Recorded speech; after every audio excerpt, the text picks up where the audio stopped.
In today's video, I'm going to teach you how to enable brake reminders in Hubstaff.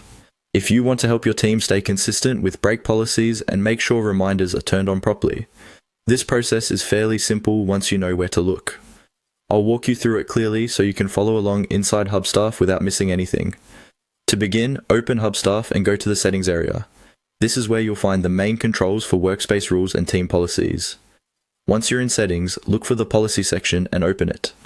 This area contains the rules that apply to work activity, including brake-related settings.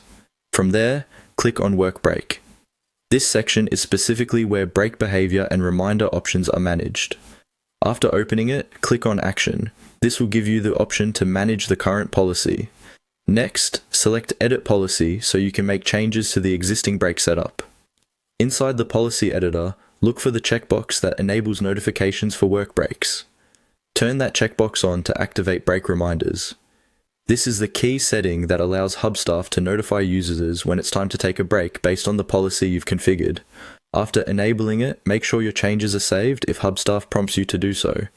If you don't want to update the current policy, you can instead create a new policy. To do that, choose the option to add a new policy. Then fill in the required details for that policy carefully. This may include things like the policy name or brake conditions, depending on what your workspace allows you to configure. As you complete the setup, be sure to check the notification checkbox below so that brake reminders are included in the new policy as well. A good tip here is to double check that you are editing the correct policy before saving, especially if your organization uses multiple policies for different teams or roles.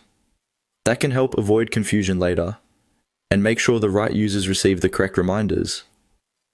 Once you have enabled the notification setting in either an existing policy or a new one, brake reminders should be active according to your Hubstaff policy settings.